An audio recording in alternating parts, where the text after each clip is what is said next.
Shout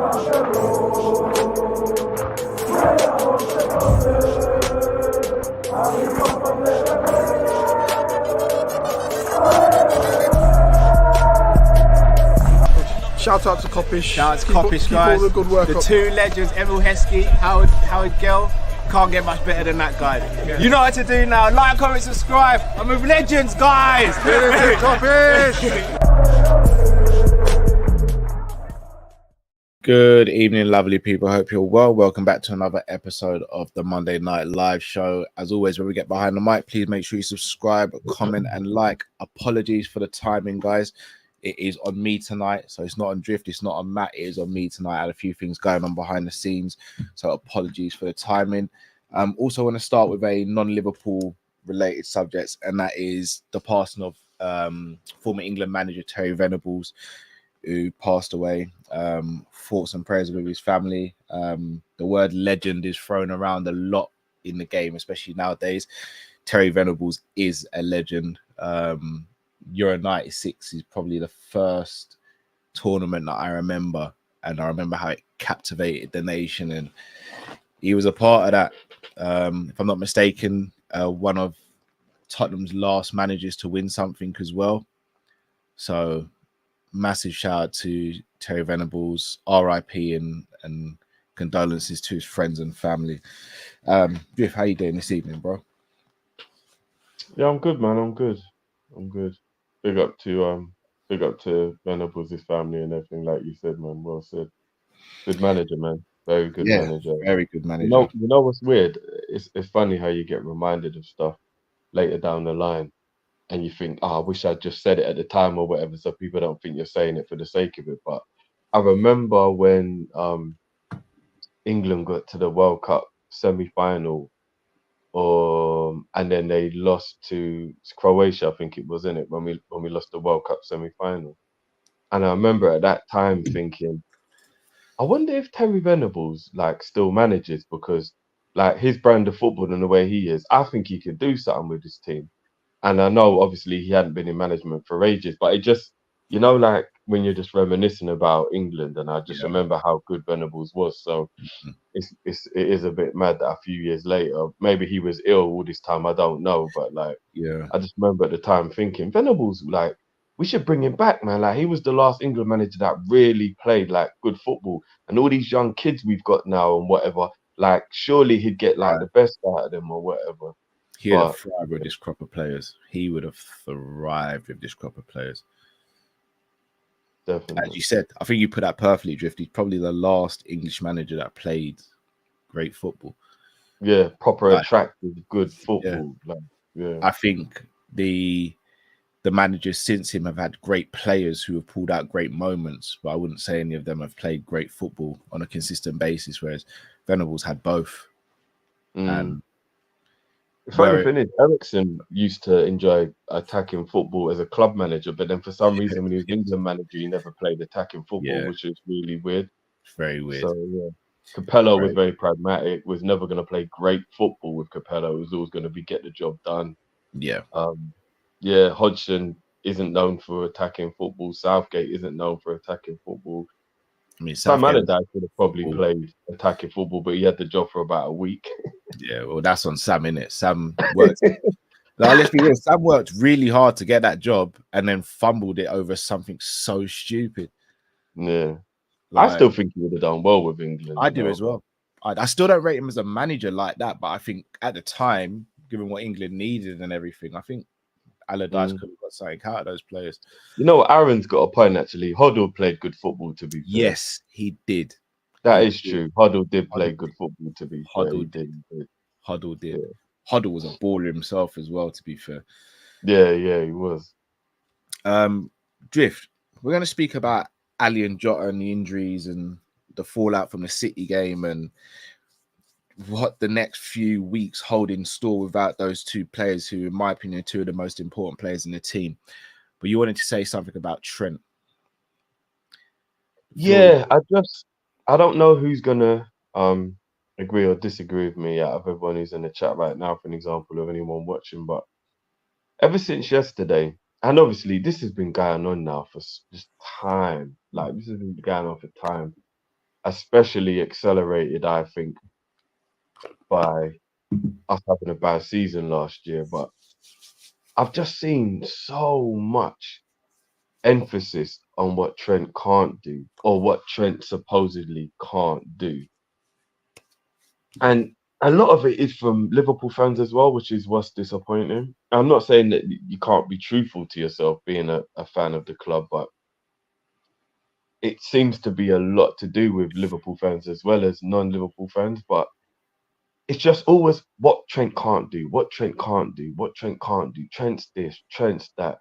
Like, it's just getting to the point now, bro, where like I'm just really sick of it because not only because Trent is one of ours, but like I just don't think people want to let go of what he's so-called bad at or whatever, because then that means that they'd have to talk about how excellent he is.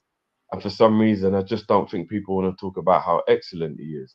Because when we got a player like him in the league, in our team, etc., why are we not talking about him the same way Danny Alves or Marcelo or any of these like foreign South American or whatever, you know, wherever they're from, whatever fullback that you think that was like a brilliant attacker but not so good defensive, and like they're lauded. And I'm not even saying whether they're better or worse than Trent defensively. I'm just saying they weren't good defensively. If we're talking about the standard that you want your right backs to be, like, you know, Zanetti and Gary Neville and people who, like, if you're talking about right backs, you would be like, no, that guy was a brilliant right back. Like, he was solid, he was da-da-da, whatever you want. Why is it that we constantly talk about what he can't do and exaggerate what he can't do instead of just talking about what he can do and the responsibility that this kid has had in the Liverpool team since he was 18 years old? How fundamentally, overwhelmingly important Trent has been to every single piece of success that Liverpool have had under Jurgen Klopp. But if Doku, as an example, goes past him a couple of times, or if Vinny Jr. goes past him a couple of times or whatever in the game, yeah, it's disappointing in that moment that that happened. But as I said to you yesterday, bro, we're talking about Vinny Jr., for example. He roasts everybody. So if he roasts Trent, he's the second best left winger in world football. this is what I'm saying. So if he roasts Trent, he roasts everybody. But everybody will be like waiting for that opportunity to go, did you see how many times Trent got cooked? And then they just pile onto him. And as I said, it is majority, you know, opposition fans, but I do see a lot of Liverpool fans do it as well, which is what's disappointing. When are we going to stop this narrative that Trent is a crap defender and he's a crap right back and rare, and forget all of that and just talk about the unique ability of this player, how important he is to Liverpool and what he's achieved and what he's done so far. I mean, I know he literally just turned 25, but as a 24, 23, 22-year-old, 19-year-old, you know, whatever it may be, like, we just got to stop it now as a fan base within ourselves. And I think we have to just be a little bit more aggressive in our defense of him against all the others, because you even see the mainstream media picking this up now. They see what like the fans are talking about, and then they pick it up, and then the mainstream media start running with it, and then you got that whole Southgate agenda where it was and just all these things. And I'm just like, when this kid retires, yeah, hopefully in about 10 years time, everybody is going to look back and be like, oh shit, you know what, we should have appreciated this kid a bit more. But it's like, you know, that whole people always remember you when you're gone and all that stuff.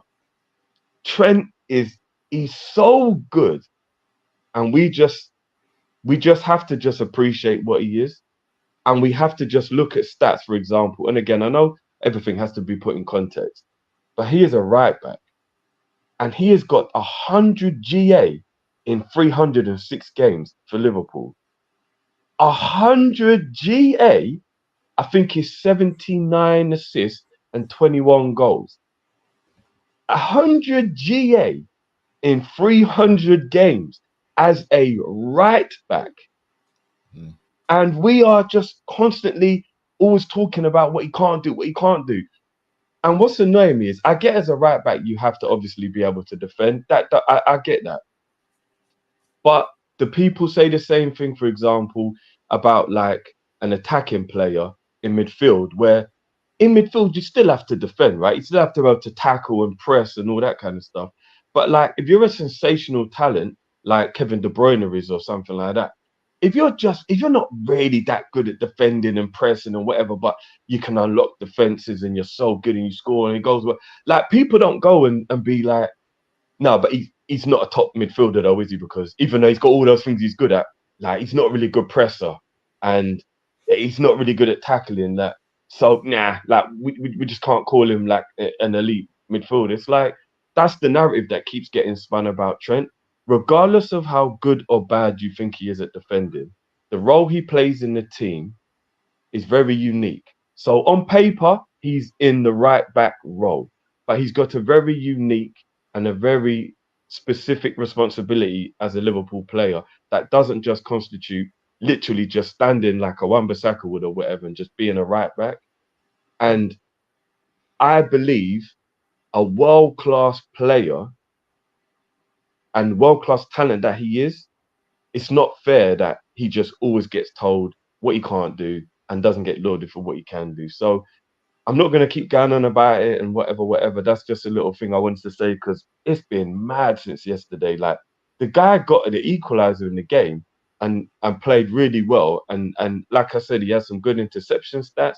He had like he literally didn't actually have bad defensive stats, even when you look at the stats. But because Doku got past him 2 or 3 times, it's like, he's getting cooked. Trent's this, Trent's that. And I'm just like, rah, okay. I mean, can we apply the same logic and say Doku actually had a very good game, but nothing he ever did after he got past any of the players that came to anything? So is it he's got bad end product or what is it? Because it's like, I don't know, like why isn't the same energy, left? I don't know. I just think that we need to just appreciate Trent. I think it's pretty unfair, a lot of the scrutiny that he gets. And that bad season he had last year, most of our players were bad last year. It's like nobody wants to let last season go. Like last season was last season, man. Most of our players that are bad last year have been good this year. Can we just forget about that year? It's in the past. We can't change it. Yeah, it was a shit show. But Matip, Gomez, Van Dijk, so many of our world-class players were bad last year. It is what it is. We move on. Like, I don't know. I don't even know if you agree with me, but it just really annoys me that, I agree with about 95% of what you said. And the reason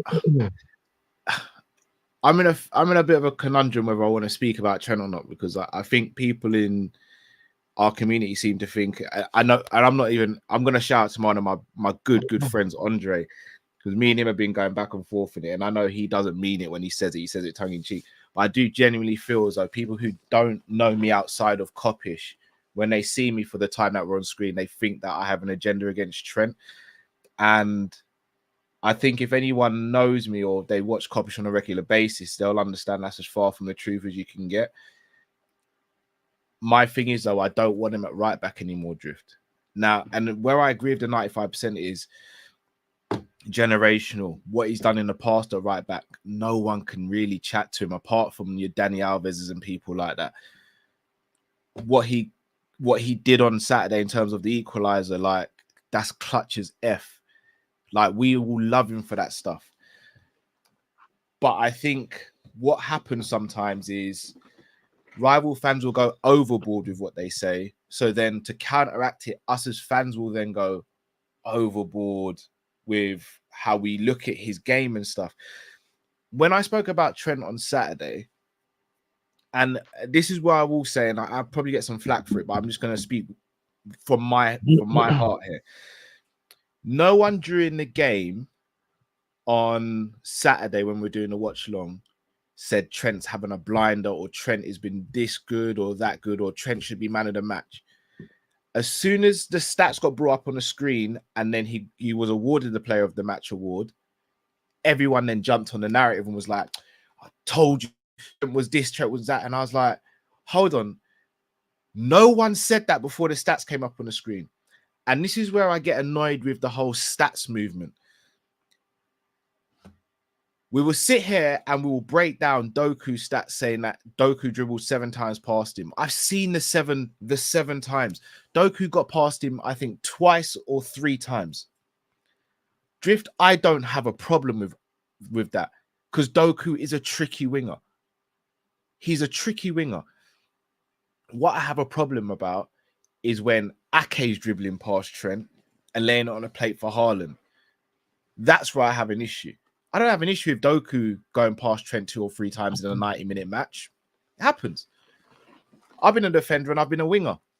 You get past him sometimes. You don't get past him sometimes. Sometimes you beat a winger. Sometimes you don't. But the reason why I looked at his game on Saturday and I wasn't that impressed is from a decision-making standpoint and going forward a lot of the time. From a decision-making standpoint, if you're going to do the inverted situation, you've got to pick and choose when you do it. And I don't think he did that in a great way on Saturday. I think his passing wasn't great. And I know people will throw out passing stats like they have with McAllister as well. That's another one that's thrown me. Because everyone's saying McAllister had a brilliant game, and I just don't see it. Everyone said McAllister's passing accuracy was this, that, and the other, but it was 93%. But he only made 46 passes in the whole game. As a DM / centre midfielder, 46 passes in the game isn't a lot. That's not a lot at all. So stats can help, but I can't use stats as the barometer for everything. And I will keep on saying it till the day I die. Stats have to be contextualized, and the eye test is subjective. You cannot have one without the other. So yes, stats-wise, Trent's stats weren't that bad, but they also weren't great. So even though he may have got first in like interceptions and stuff like that, the interception numbers aren't great. And then if we're going to break down Doku, because it's easy to say Doku dribbled past Trent 7 times, but where you have to contextualize it is by using the eye test and going, oh, but hold on. He feinted across, rolled it under his foot, and then passed it sideways. That's not really dribbling the man. When he stood Trent up and he knocked it past him and then tried to cross it in, that to me is dribbling and beating a man. Not faking across, rolling it under your foot and then passing it when he's not gone past Trent. That's not being dribbled, in my opinion. So if we're going to use that for Doku, then we also have to look into Trent's stats as well. We can't just look at Trent's stats on face value and go, oh, well, look at his stats. Of course he had a good game. Because no one was saying that. And the issue I have with Trent is it's not the Vinny Juniors and the Doku's dribbling past him that I have a problem with, because they're tricky top wingers. It's when I see average players dribbling past him. And you said something brilliant on Saturday, Drift. You said, I want to misquote you, so I'll paraphrase it. You said, usually a lot of wingers are more talented than fullbacks. Bro, with all due respect, name me more talented players than Trent. Because you'll struggle to. Which is why I am saying he's an anomaly. Exactly. So if he's so talented, if he's such an anomaly, then he shouldn't be getting dribbled past by certain people. And then sometimes the reason why fans get onto him as well is because of his attitude when it comes to defending, not because of his abilities, his application. Trent as a revolutionary right back is phenomenal. But in games where we need him to just be resolute in defense and be defensively on point, sometimes he comes up lacking. And that's what the frustration is. No one here in their right mind wants Trent sold or to leave the club. But people who are my wavelength want him moved out of right back so he can go and express himself as a footballer. In the same way, Gerrard was moved out of defensive midfield to go and express himself as a footballer. Gerrard at 23, 24 could have still done up DM, but look how much we would have lost out if he was just still a DM. For me, we're losing out on the real Trent by still keeping him at right back. 1, because he doesn't fully want to be there. 2, because he's not applying himself in the best way possible there. And 3, because as a team, we would benefit so much more from having his creativity central. The goal he scores the other day, everyone goes, "Oh, he only scores that because he's an inverted right back." Bro, we used to see Gerrard and Lampard score those goals. They weren't inverted as right back. If anyone wants to tell me Trent hasn't got the football IQ to know when and when not to be on the edge of the box as a centre midfielder, then I'm shocked. Because if he can be a right back and have IQ like that, how on earth can he not be a centre midfielder and do that? Trent No, as Cal, centre I think midfielder I does that think that was all centered day around. long. I think that was centered around if he was playing right back and we weren't inverting and we were just doing a straightforward 4-3-3, he wouldn't have been he wouldn't have been able to get into that position to be able to score that goal. Trent against Leicester, bro. Trent against Swansea. His No, first goal. but that was a little bit different in terms of yesterday's goal, because if you see the build up to yesterday's goal, it was specifically because he moved into midfield while he was in that role. So yeah, of course, right backs can score goals, but I mean that goal can actual when they actually analysed the goal, it was because he was in the inverted role.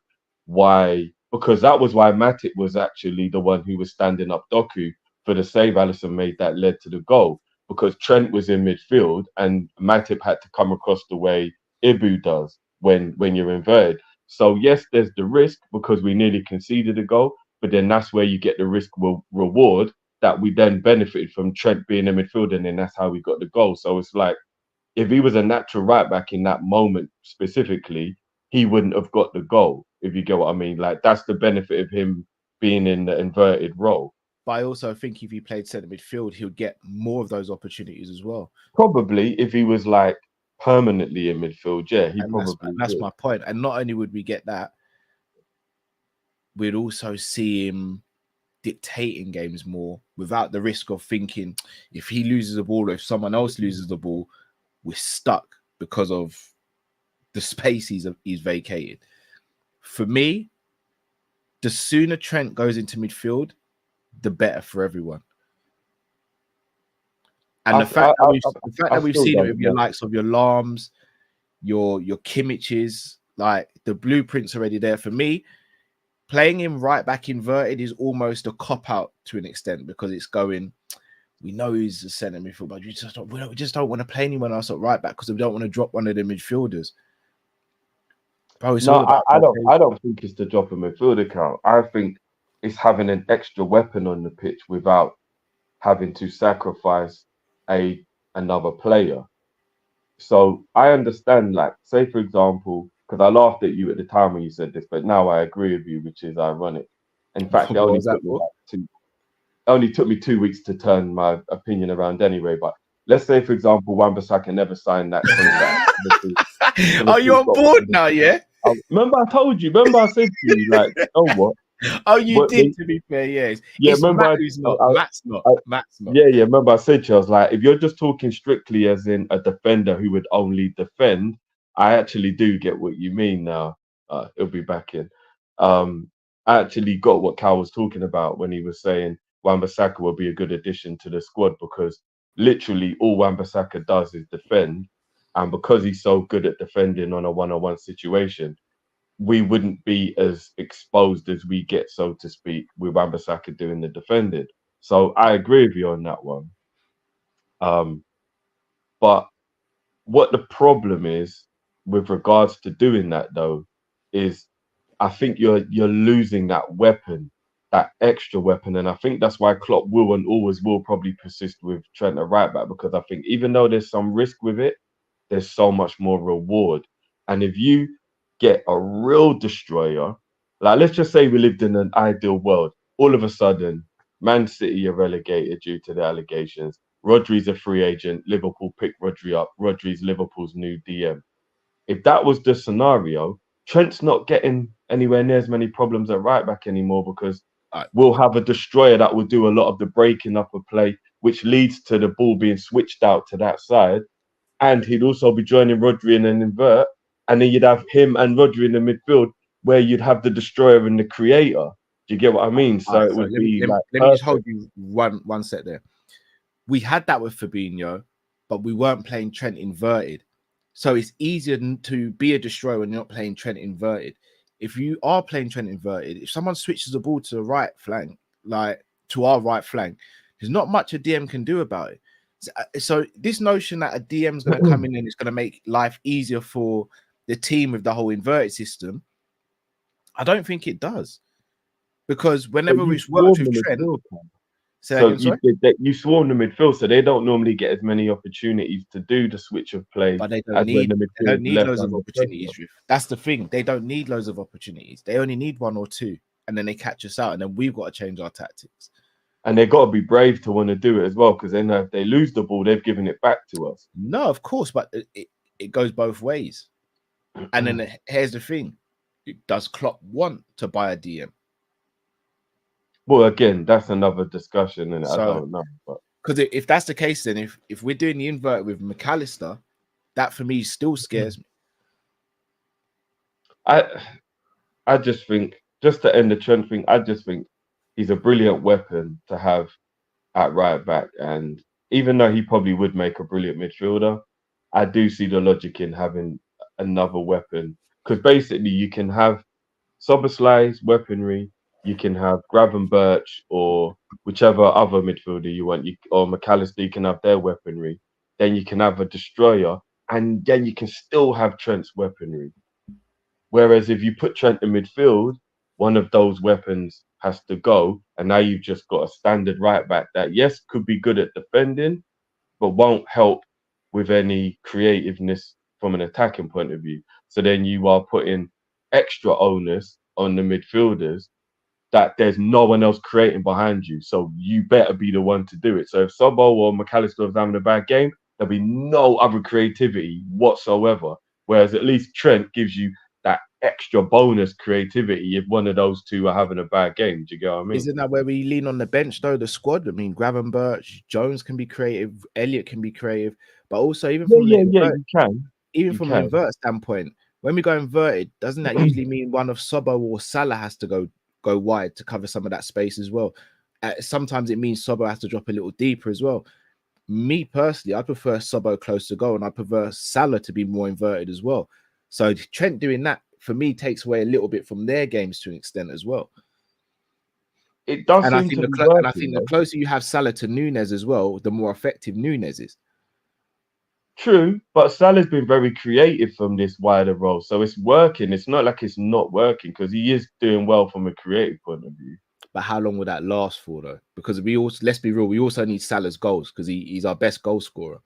I think it can last forever as he gets older, though, because he's not the blistering winger, as in like dribbling past people and stuff. That's obvious now. So then I ask you, bro, and I'm not even trying to open a can of worms when I ask this question, and there's no agenda here. Who is going to be the consistent goal scorer if Salah isn't? Because he's been our most consistent goal scorer since 2017. For 6 years, he's been our most consistent goal scorer. So who is going to be that guy? I think we're just turning a new page, which could be for the better, because it's not really good to rely on one man. And I think we just spread the goals out amongst our team the way City used to before Haaland, the way Arsenal do now. The way a lot of other top teams have done in the past. Like, yeah, it's nice to have a gunman that's just always going to bag you 30, 40 goals that Salah's been doing for us, but it's not the worst thing in the world if Gakpo, Jota, Nunez all get like 15 each, 20 each, and there isn't just one man who's just got 40 goals and he's out there by himself, but we're sharing them out. But why take the goals away from Salah when he's been doing it? And there's been no sign of him slowing down with it. Because his GA would just go the other way now, bro. So where Salah's GA used to be like 30 goals, 10 assists, now it'll be 30 assists, 10 goals maybe. I mean, I think he'll get more goals than that, but you get what I mean. So it's like you're just swapping around what his role in the team is. But it's like having a penalty taker who kind of never misses drift. Why change the penalty taker? Salah's been that guy who, if you're playing him as an inside forward, you know what you're guaranteed to get. You're guaranteed to get a certain amount of goals every season. He is getting older, though, so you do have to adjust your game. Hence, even more reason for him to be more inverted. Because let's be honest, as much as we love Salah, when it comes to Salah dribbling and taking a man on, he ain't been that for a while now. He does it in flashes, which is why you can tell his age probably more than anything. Like every now and again, he will be able to do it, but it's not. I think it's more predictable than anything. Salah's never been the most phenomenal of like dribblers. When you look at the games, like you look at a Robin or someone like that, he's never been a brilliant dribbler, but he used to be an effective dribbler. Whereas I'd argue now he's not really an effective dribbler anymore. Again, it depends because there's been some games where his dribbling has been sensational. I think But few and far between, though. I think it depends what mood Salah's in. It's really weird to say that, but like it's almost like you can tell if Salah's in the mood to take people on from like the first 10 minutes or so of a game. Like you're like the Man United game, for example, when we beat them 7 on it. Said that I disappeared. You could tell Salah was on it from jump, and he was just dribbling past and ripping up their players throughout that whole game. But then there'll be some games where you'll be like, "Bro, Mo's not even like trying to get," or is that he keeps. It's weird. It's almost like it depends what moods Mo's in. But I don't know. It's again, it's all theoretical, and not everything is obviously proven or factual. These are opinions, but I still find it, to just finish on a Trent thing, I just find it really weird that a talented player like that is still being scrutinized rather than praised. Like I almost feel like he gets just as much, if not more, scrutiny than he does praise, and I just find it crazy. But we know why that is. We know why that is because he's a Liverpool player. Like, let's just call it what it is. He's a Liverpool player. It could be that. What else could it be? If he played for Man United or Man City or Arsenal, he wouldn't be getting this sort of treatment. But let's just call it what it is. Like that is what it is. That is the main reason he gets the criticism he gets. Like sometimes he doesn't help himself, but most footballers sometimes don't help themselves. But the criticism he gets is crazy. But I will go the other side. I think he gets a lot of leeway from Liverpool fans because he gets so much criticism from outside sometimes. Again, I don't know though, man. I do see a lot of Liverpool fans joining in with the criticism. But I reckon we look at a lot of different things online, because I'll be honest, I don't really tune into what the rivals say, not in an arrogant way, but because I know that it's a skewed view. Like when I watch football, popped up on my timelines. And I get it, but when it's mad, like I don't know. Bro, how many times have we seen people say, "Oh, Callum loves other players in other teams more than he loves his own"? I try and be objective when I talk about football. I'll always love Liverpool above everything else in a footballing sense, but I always try and be objective. 99% of fans won't be objective, and even when I try and be objective, I'm still going to get it wrong because I'm not going to watch another team as much as I watch Liverpool. So that's why sometimes I don't really pay too much attention to what rival fans say. I'll more speak to Liverpool fans about our own players because we watch the game from minute 1 to minute 90, whatever the additional time is. So I don't really pay too much mind to what rival fans are saying. Like rival fans from now until the end of time will talk about Doku roasting Trent 7 times. It's a Premier League record, but they'll never be able to tell you, okay, tell me the 7 occasions. They won't be able to. They'll just go look at the stats, and then I'll go, okay, tell me what happened then. And they won't be able to. So I don't pay any mind to it. Just don't pay any mind to it. I don't know. Like I said, I do see a lot of it from Liverpool fans as well, for real. So I just everybody just start being grateful for what he brings to the team instead of constantly looking at what he don't, because it's mad. I don't think. Again, I put my neck out here. I think the minority or the minuscule amount of fans who are Liverpool fans that don't appreciate Trent could never talk to the fans that appreciate Trent. Like, we've got a generational world-class footballer in our team. If anyone can't see it, like, I don't think it is, Drift. Trust me, bro. There's more than you think. There is not. I don't think there's a Liverpool fan that could. I'm not saying he's a world-class right back, but there's not a Liverpool fan who will sit there and go, Trent is not a world-class footballer. If they say that, then with all due respect, they're not watching the same sport. I would go that far. I would. I think if you transcended what being a right back is, I think you're world class. kids will grow up now wanting to be right backs. And I'm not even exaggerating when I say that. Trent has actually made it cool to be a right back. So I'm not laughing at I'm laughing at Sadiq's comment. Sorry, I'm not laughing at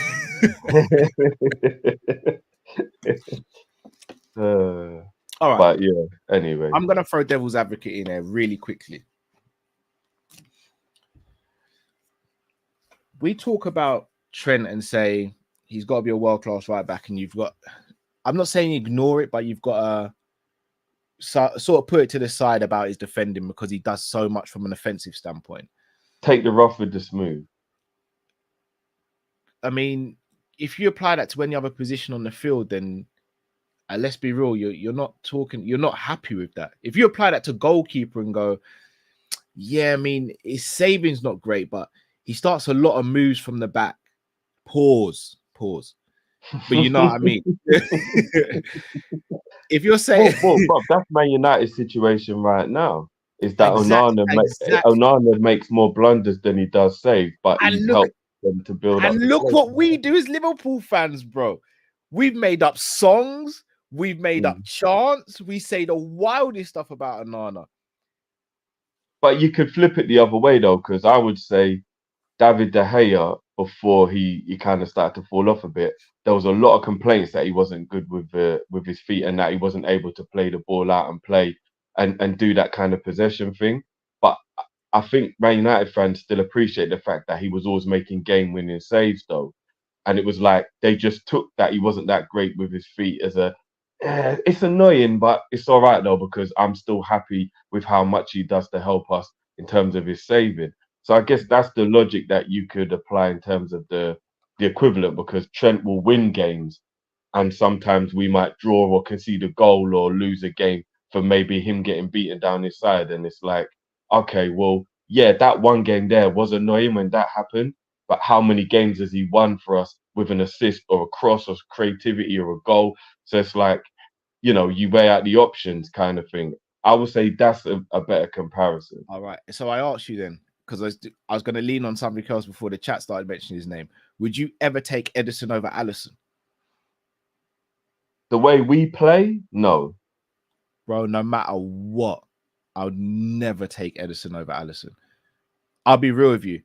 I mean, Alisson's an anomaly, isn't it? Again, no, but when it comes to distribution, with all due respect to Alisson, I don't even know if it's close.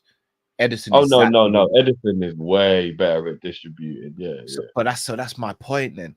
I'm never taking Alisson over Ederson. But when it comes to distribution and starting moves and all that, Ederson's kind of untouchable. But again, that's what I said. It kind of depends who your manager is. If Ten Hag is your manager, you might want Ederson. If Ten Hag's your manager, you need Alisson and Ederson, bro. But again, the thing is, Alisson is a bit of an anomaly because I think Alisson's distribution is still about a 6 or a 7, even though Ederson is a 10. So Alisson is still very good at his distribution. He's just not elite at it. Whereas Ederson is probably about a 6 or a 7 for saving, and then he's like 10 for distribution. So they're almost the polar opposite, but still very good at both, if that makes sense. Like neither of them are rubbish at anything. So it's like that one's probably a preference one, if anything. But I think Alisson is so good as a goalkeeper and so suited to the way we play. I'd never dream of wanting to swap him for anybody anyway. But yeah. Shout out to Ty here. It's not equivalent because making saves is a primary role. Okay, so that's where we need to get into nitty-gritty. What is Trent's primary role at Liverpool? As a right back, what's his primary role? To be creative. Okay, then. So if that's the case, then surely the tactics have to be better in protecting him then. Well, I think they would be if we had a better DM and Ibu was always fit. But regardless of personnel, the tactics should still be able to do enough. Like, for me, tactics is you lose one player or two players, you can throw two other players in, and you might not get the exact same result, but you won't get exposed. That, for me, is a tactician. So for me, if his primary role as a right back in our team is not to be a defender first, but to be an attacker, then the rest of the part... This thing always wants to dash him out. Every single time. You know what's crazy, bro? So Yeah, that is means that then the rest of it's the always parts have when to you're be working. talking and the thing decides to Yeah, dash you. well, I have no idea, but that basically means something is messing with my laptop. I don't know what it is. I feel as though someone might have hacked my system and just has a laugh with me. But that means the tactics have to almost be perfect around him to allow him to step out and do what he wants. And I agree with him, and that I agree with you saying that is and that is kind of risky. But this is what happens when you have a talent that's generational, never been seen before. You kind of do bend your normal logic I don't think we because can't of say it's been seen before because we saw Cafu do a madness from right back. We saw Dani Alves do no, a madness. no, not in the way that Trent does it though. He did it in a more natural, orthodox right back way. Like Trent is like a free roaming, free roll. Brother, Dani The Alves was the exact same at Sevilla and at Barca to an extent. I still think he hugged the touchline though. He No, wasn't he he did wasn't a go, player that like randomly all of a sudden you'd be like, what's he doing at left-sided eight? Or no, like bruv, that was Dani Alves' game, bro. And Cafu may not have drifted as much in field as Dani Alves. Dani Alves, that was his game, bro. Alves was more, he was still more touchline. Like if you saw his heat map, bro, it would still be both. all predominantly on the right side of the pitch. He did. It wouldn't So is be Trent. so like So is Trent, floaty though, kind bro. of. So is Trent. No, not since we've started to invert him, it isn't. No, bro, I'm telling you, Alves was that guy. Alves was a bad boy, don't get me wrong. But and then again, I still don't think as brilliant as Alves was, I still don't think he was as good of a passer as No, he Trent. wasn't. So Trent is still unique in whichever way you want to look at it. Like he's like David Beckham, Kevin De Bruyne level passing and creativity from right back. Yeah. Hence It's why I want never him in been done midfield. before. Like Hence why I want him in midfield. again, like I said, you know what? Cancelo, you big up the Marvel. Cancelo probably is the closest to an equivalent of like, Cancelo was doing it from left back though, so it's slightly different. yeah. But I mean, like in terms of a fullback that almost has a free role to just be super creative, Cancelo probably is the only player I can think of that's similar to what Trent is. And again, I still don't think Cancelo was as good of his weak foot as Trent is. So I still think Trent is like Cancelo's a not as better good as Trent. version of it. He's not as good as Trent in any facet of the game, apart from dribbling, maybe. Yeah, I think his dribbling was better because he But that's Cancelo it. could actually like beat players with Yeah. skill. So But like, that's it. Defending, people want to talk about Trent's defending. Cancelo cannot talk to Trent when it comes to defending. yeah, Cancelo's worse at defending than Trent. 100%. Way worse. Yeah. I'm better than Cancelo as a defender, bro. At my age, in my condition. Speaking of that game, though, Drift, we unfortunately lost two players to injury, and that is Alisson Becker and Diogo Jota. Both hammies. When it comes to hammies, I don't expect to see a player back within 4 weeks. Yeah.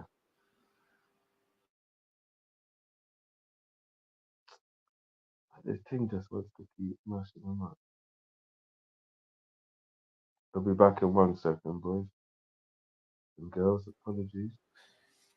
There you go. How do we cope without those two? In fact, I'm going to ask you, do you trust Kelleher for a month?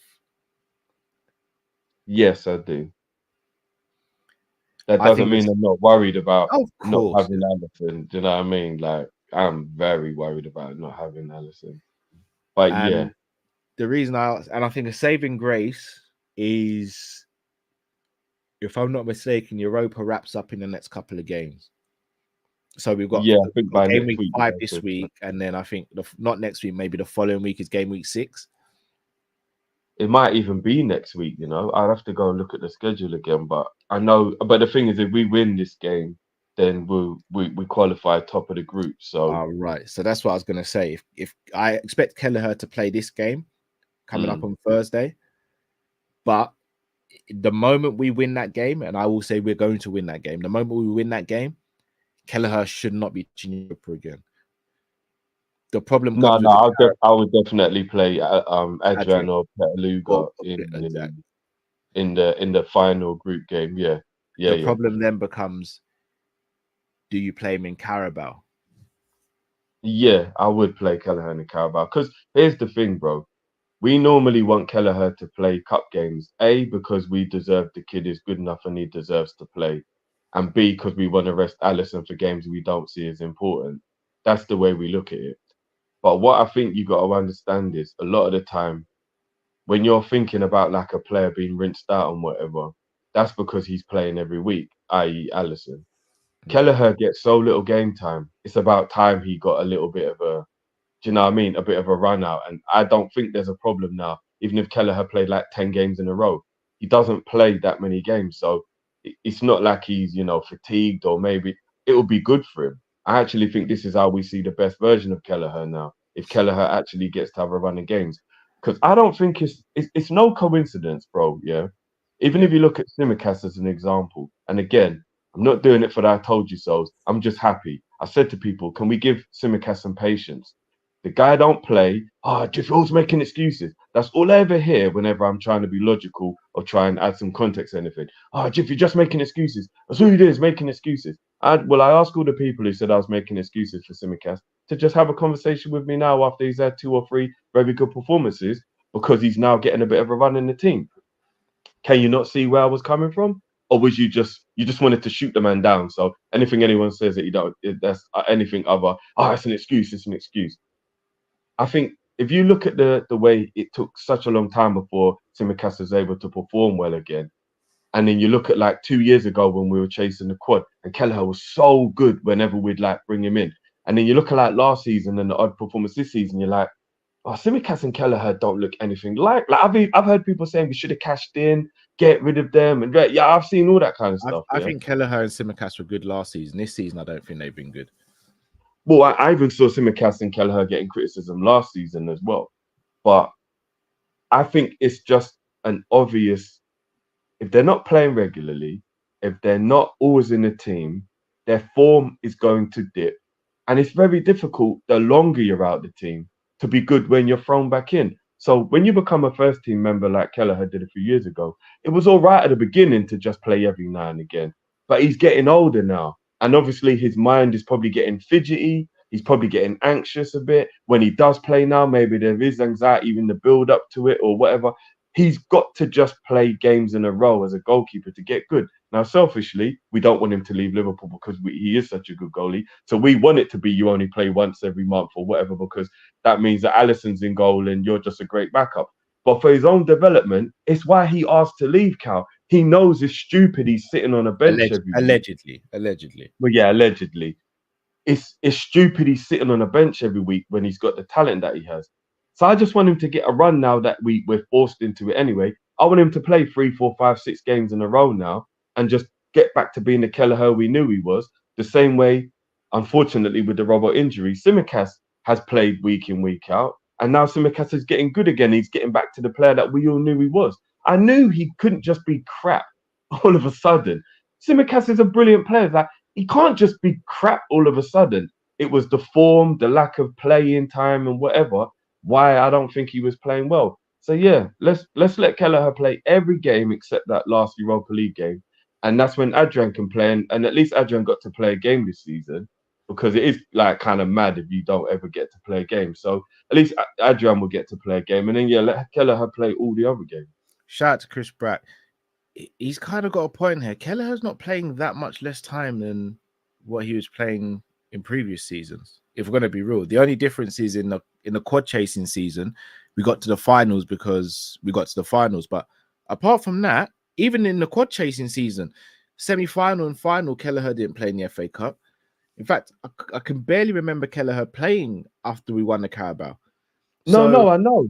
That's what I was. But what I'm saying is, if it continues to be a thing year in, year out, eventually it will catch up with you. You're not playing regularly. That's what I mean. When you're young and you're just bursting into the team, or you're new to the team and you've got all your enthusiasm or whatever, you can maybe cope with it. But then once daily life kicks in and it's the years are going by. Like Tsimikas, for example. Tsimikas has been here this is his 3rd season now. And it's like just being a benchman for 3 years. It's like it's catching up with him. Do you get what I mean? Same with Kelleher. Kelleher came into the team. He was only like 21 or whatever when he came in. He's like 24 now. He's getting on a bit. It's like he can't just constantly keep only playing here and there. It's catching up with him now. And now his performances aren't being as good because he's not as enthusiastic anymore. Maybe he's losing the motivation. Maybe he's losing the drive. Just natural human. Do you get what I mean? It's just like they've lost that natural enthusiasm to be on the bench and happy to be here. And now they're probably like, I got to go then, innit? If I'm just going to keep being this bench man every bloody week. Like, it's annoying. I don't see Kelleher smile anymore. I know maybe I'm reading too much into it, but he used to always have a bit of a smile on his face. And he always looks miserable now whenever he plays. Like, he just looks like a man who's fed up of just holding bench and knowing he's barely going to get any game time. So I want him to play all the time now. Yeah, it's difficult. Well, obviously, until Ali's back. Yeah, so I was just going to say, but let's say he balls out and let's say he has like 9 out of 10 games. Does Ali come straight back into the team? Because Ali's out through injury, maybe not. Maybe you just sit on him being on the bench for maybe one more game, or it depends what the opponent is, or do you know what I mean? Like, say, for example, Man U or Arsenal at home is the game Ali's fit for. You probably bring Ali back in. But that's my point. It's a tough one because I'm asking the question. I don't even know my answer. If this was any other position on the pitch, I'd say no, the player keeps their position. Goalkeeper is such a different one, though. Hence why I was so adamant that Kelleher gets the cup games, because you don't get a lot of games as a goalkeeper. So when you can give a goalkeeper who's quality those games, give them those games, because it also rests Ali as well. Like, there's 2 ways of looking at having a squad. You play in the players who, quote unquote, are the squad members to bolster the squad, but you're also giving your quote unquote A team a rest as well, which means by May you've still got fresh players. It's a tough one, because I'll be honest, if I'm Kelleher and I throw out 4, 5, 9 out of 10/10 out of 10 performances, and then my manager goes, well, he's back now from injury, you hit it on bench, that's gonna burn me. I'm not gonna lie. And mentally, that's probably what messes with Kelleher anyway, because he's thinking, like, imagine knowing he's better than you. So you don't have a problem with it because you know he's better than you. But you have a stormer in whatever game you're given the opportunity, and you know it ain't going to count for anything. You're just back on the bench next week. It's a tough. After years, that's going to end up being too disheartening, and then it is going to affect your performances. And I think that's why Kelleher is progressively getting worse in his performances, not because he hasn't got the ability, because it's all the mental side of it catching up with the physical side of it, and it's just difficult for him to get motivated, get any momentum and whatnot. So and I think that's why backup goalkeepers always tend to be better when they're older, because maybe they've had a good career and they're not so I want to play, because they had 10, 15 years of playing and now they kind of know what their role is. That's why I think it's always kind of perfect to have like a 32 and up backup goalkeeper, because normally they've had a good career. Maybe they've come to the realization they're not as good as maybe they needed to be, so this is their role or whatever, and they're more patient, they're older, they're not like Kelleher right now must be thinking, I've got a career to prove, I've got a career to have here. Like, I don't want to retire and then I'm like, yeah, just sat on the bench for Liverpool for 10, 15 years. Like, he's gonna want to have that, like, grandson bouncing on his knee, yeah, like, this is what I did, and rare, do you know what I mean? He hasn't even got to have that yet. So I understand the frustration, and if he wants to go, I get it. I don't want him to go because I love him as a goalie, but I get it. You know, he don't want to be sitting on the bench no more. I've kind of changed my tune on it, and I think I said this about a month ago. Players who are going to come in and be deputies for your Salahs, your Robbo, basically Klopp's like stalwarts, his favourites. I think you've got to replace those players every 2 years. Oh, right. I do. Unless you're going to give them a fair crack at dislodging one of those players, every 2 years, I think you've got to rotate them out. So if you bring in a left back, 2 years, if they ain't taken Rob out of the position, sell and get another one in. I think you got to keep the rotation because that's how you keep it fresh. Because as you said, bruv, we're humans at the end of the day. If you feel as though you go out and you put your best foot forward and you have a blinder of a game, but in the back of your mind, you know, no matter what I do today, I might even score a hat trick from left back and then make 3 goal line clearances. We've got Man United on the weekend. He's playing Robbo. I think that's how you keep it fresh because it's going to wear on you eventually. And again, from an elite standpoint, you play your best players as much as you can in the big moments as well. So I don't even disagree with Klopp with all of it sometimes. But I think there's been times in the past where he could have rotated better. And I think this season, we're seeing the best of Klopp's rotation since he's been at Liverpool. Probably. But I don't know if it would have been like that if we were in the Champions League. I think the Europa has helped because it's a lesser competition. And no disrespect to the competition, but let's be real. Our group has been Toulouse, Lask, and Union. If we were in the Champions League, we could have had a horrible group where you can't just throw in certain players and think, yeah, it's going to be all right because you get outdone. Yeah, I hear you. I think back in like 17, 18, Klopp did a really good job of rotating the midfield. But in terms of the overall squad, you might be right, as in this is the most he's rotated like throughout the whole squad. But I remember when we had Ox fit, Milner fit, and obviously the other bosses who speak for themselves, I think he did a good job of rotating the midfield around them times. But yeah, it's I don't know, man. The whole squad game. This is what's so hard about being a manager. In terms of like the things we don't think about as fans. They've got to appease and they've got to like keep people happy, and we do take that part for granted. Of like people that are like sitting around not doing anything, and like how do you keep them motivated? How do you like keep them switched on? Whatever. I think we maybe underestimate that difficult part of being a manager. Yeah, I agree. So on a sidetrack, I got to call you out in the comments. You lot are hella racist and prejudiced. Since the start of this stream, I've been called Booker T, Sterling, Bounty Killer. Who else? This is ridiculous now. Like this is actually getting ridiculous. Every single stream I do, I get called a different black person. What am I just omni black? Is that what you lot are saying? Yeah, like any black person, our cow resembles him. You lot are terrible. You lot are absolutely terrible. You lot are absolutely terrible. Right, we've spoken about Ali. Jota. Jota's our second top goal scorer so far this season. And he's been playing it from left wing, and he hasn't even played as much minutes as I think some of us think he has. Is he second top goal scorer overall or just in the league? Because I thought it was Nunez. No, overall he's got 8 goals. Nunez has got more GA, but he's got 8 goals. Okay. Yeah, you know my thoughts on Jota. I think he's our best number 9. I think he's our most clinical finisher at the club. We've lost him again though.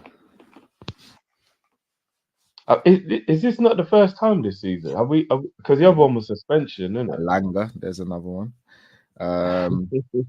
AG Vision started that one. I think he was suspension before, so this is the first time he's been injured. But but again, Jota's goals, they've been pretty key, and Gakpo hasn't really stepped up this season. Nunez is still proving to be a little bit inconsistent in front of goal. Chris Angel, I know you're watching, so all love, no beef. Nunez has still been inconsistent in front of goal, and if we're doing the inverted system, it means Salah's taking up more of a creative role than a goal-scoring role.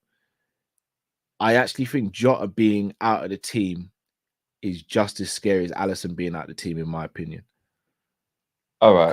Because in my opinion, you can do a lot to mask not having the world's best goalkeeper in there. I don't know if you can do a lot to mask not having your best finisher, especially with how we play.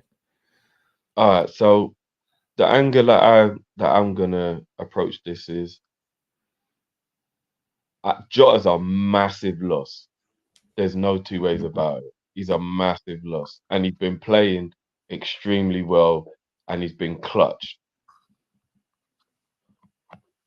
What I will say though, this is the part of the season where my boy's gonna step up. We'll be fine, Kel.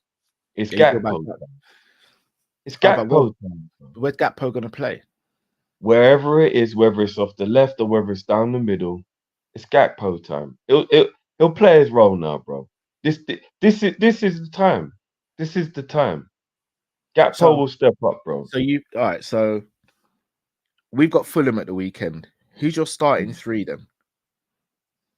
It would depend on who Klopp plays in the Europa, which is weird. Like, let's just say all of them had the same amount of minutes in the Europa game.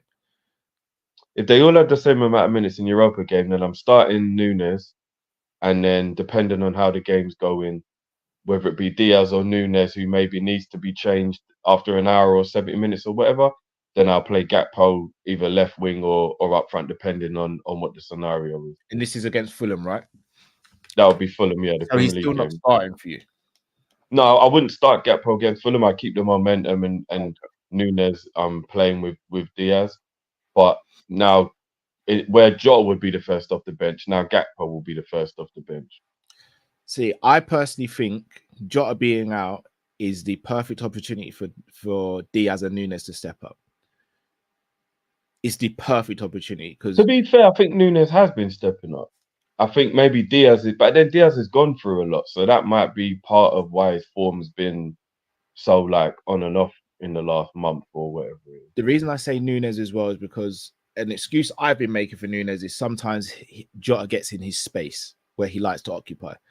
I don't think he has that problem if Diaz is playing, but Diaz also needs to step up in terms of his output and his decision making. A case in point, that breakaway we had against Man City towards the end of the game, for me, you've just got to lift that ball over the defender and Salah's in. That for me, you need to be getting that. That just needs to happen. Nunez, he's got to be more clinical and consistent in front of goal. Like there's no excuse for those two now. They either step up or we've got to have deeper conversations about them both. I mean, like I said, I think Nunez has been stepping up. He might not have got as many goals, but I still think his Nunez overall is improved. No, but he's improved from last season, but he's still inconsistent in front of goal. And so is Diaz. I always knew Diaz wasn't really going to be a goal getter for us. So I don't know if I get as annoyed about his numbers. And I still believe he'll get double figures in the season. I'm not saying a goal getter, though, Drift, but if you're getting chances, we need to see a certain conversion. So I'm not saying he needs to get Mane numbers, but if you're getting chances, did he get many chances? Do we play in a way that really gets Diaz in on goal? Not really. Diaz has had chances this season, bro. They're both inconsistent. There's a reason why it's unanimously known that they're both inconsistent in front of goal. They both are. They're not rubbish in front of goal. Neither player is rubbish at all. But in front of goal, they're inconsistent. And at this level, you need to be consistent. You have to be. Yeah, I mean, maybe. I don't know. I still believe we'll be fine. Again, like I said, I don't know how many big chances Nunez has missed in the last, say, 3 or 4 games. He hasn't been as clinical, but then I don't think his chances have been, like you should have scored that kind of thing. It's like, that was a chance more. But I don't know. I think we'll be fine. Jota's a big miss.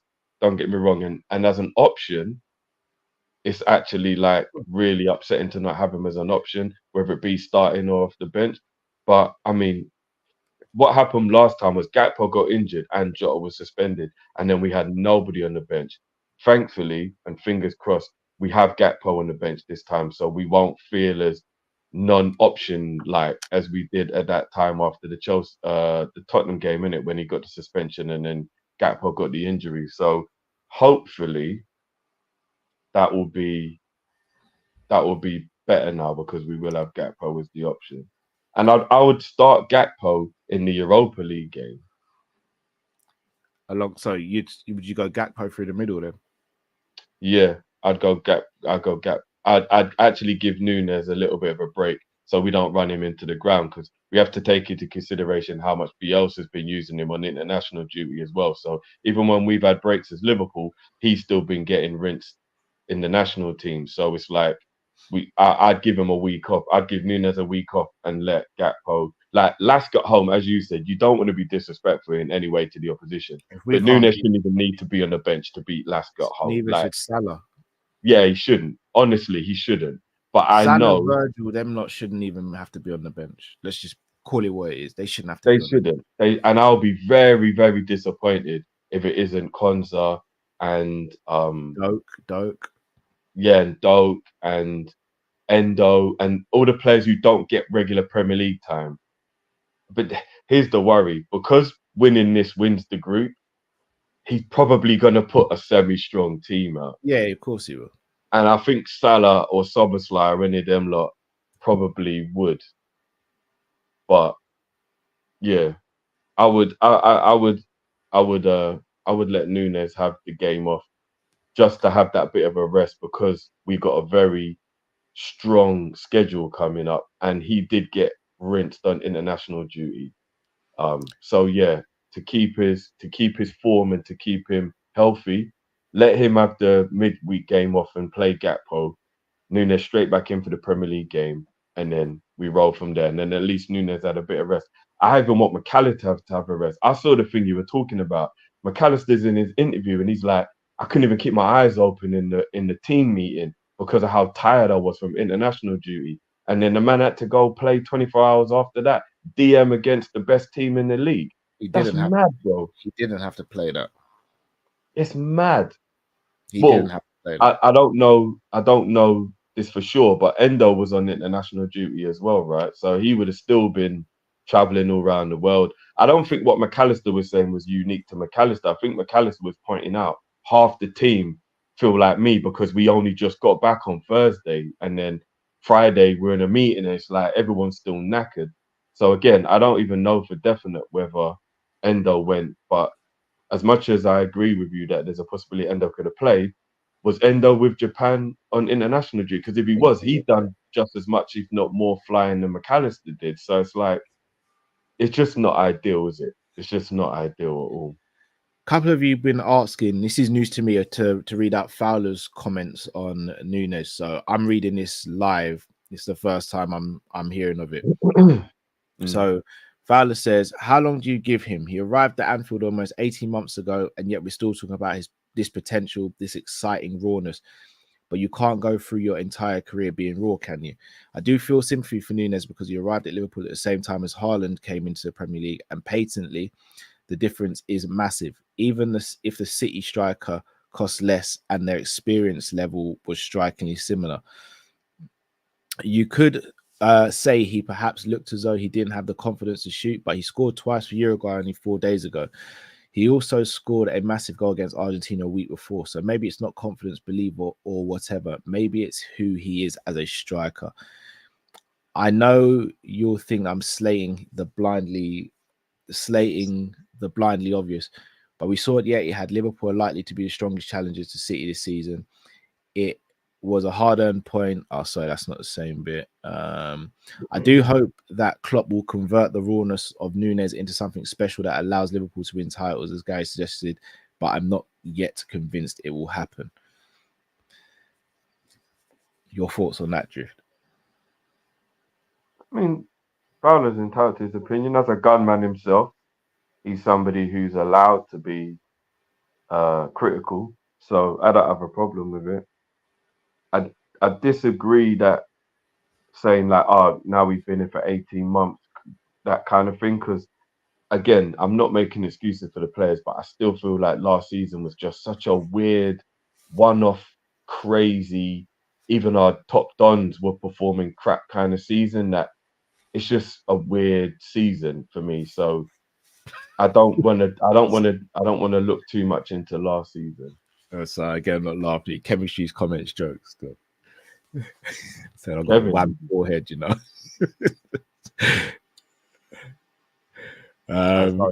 Scroll back, but yeah,